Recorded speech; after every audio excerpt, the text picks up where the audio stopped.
একুশের বিধানসভা নির্বাচনে খেলা হবে স্লোগান আলোড়ন তুলেছিল।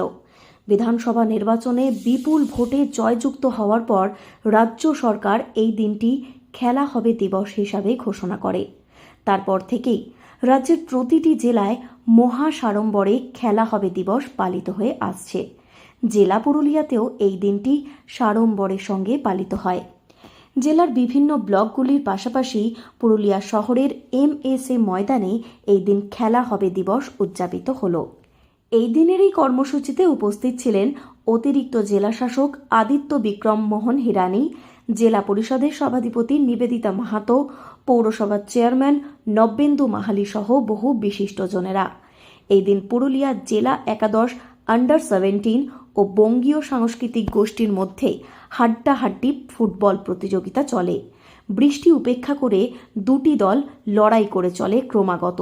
কেউ কাউকে 1 ইঞ্চিও জমি ছাড়তে নারাজ ছিল এই খেলায়। এই হাড্ডাহাড্ডি লড়াইয়ের পর পুরুলিয়া জেলা একাদশ আন্ডার-17 প্রতিযোগিতায় জয়লাভ করে। এ বিষয়ে পুরুলিয়া জেলা পরিষদের সভাধিপতি নিবেদিতা মাহাতো বলেন, সরকারের অন্যতম একটি দিন হল খেলা হবে দিবস। এই দিনটি সর্বত্র পালিত হচ্ছে। জেলা পুরুলিয়ার বিভিন্ন ব্লকগুলিতে এই দিনটি পালন করা হচ্ছে। একইভাবে পুরুলিয়া শহরের MSA ময়দানে এই দিনটি পালিত হলো। খুব সুষ্ঠুভাবে খেলার পরিচালনা করা হয়েছে। খেলোয়াড়রাও দুর্দান্ত খেলেছেন। মাননীয় মুখ্যমন্ত্রী মমতা বন্দ্যোপাধ্যায়ের অনুপ্রেরণায় আমরা যে খেলা হবে দিবস 16 আগস্টে পশ্চিমবঙ্গ সরকারের যুব এবং কল্যাণ দপ্তরের আয়োজনে যে খেলা হবে দিবস সারা রাজ্য জুড়ে প্রতিফলিত হচ্ছে এবং সেইভাবেই আমাদের পুরুলিয়া জেলাতেও আজকে সূচনা হলো এবং এখানে আমাদের MS ময়দানে সেটা অনুষ্ঠিত হলো এবং পুরুলিয়া জেলার প্রতিটা ব্লকেই আজকে খেলা হবে দিবস পালন হচ্ছে। এখানে খুব সুন্দরভাবে একদম বৃষ্টির মাঝে খুব মনোরম ফুটবলের জন্য মনোরম পরিবেশে খেলা উদযাপন হলো এবং খুবই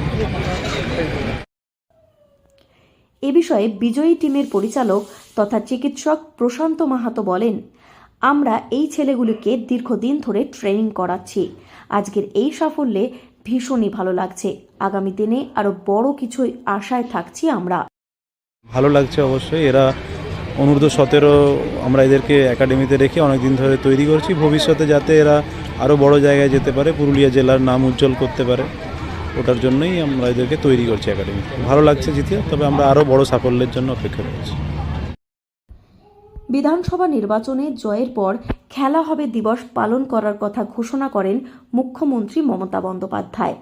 এই দিনটি উদযাপন করার জন্য 16 আগস্ট দিনটিকে বেছে নেওয়া হয়েছিল। এর মূল কারণ হচ্ছে 1980 সালে 16 আগস্ট ইডেন গার্ডেন্সের একটি ফুটবল ম্যাচকে কেন্দ্র করে সংঘর্ষ ঘটেছিল, আর তাতেই প্রায় 16 জনের মৃত্যু হয়েছিল। এই আবহে এই দিনটিকে ফুটবল লাভার্স ডে হিসাবে পালন করা হয় ময়দানে। সেই কারণে 16 আগস্ট দিনটিকে বেছে নিয়েছেন মুখ্যমন্ত্রী। 21-এর বিধানসভা নির্বাচনে এই খেলা হবে স্লোগান সকলের মনে দাগ কেটেছিল। তাই জন্যই এই দিনটিকে বিশেষভাবে উদযাপন করে রাজ্য সরকার। পুরুলিয়া থেকে শর্মিষ্ঠা ব্যানার্জির রিপোর্ট, লোকাল 18 বাংলা।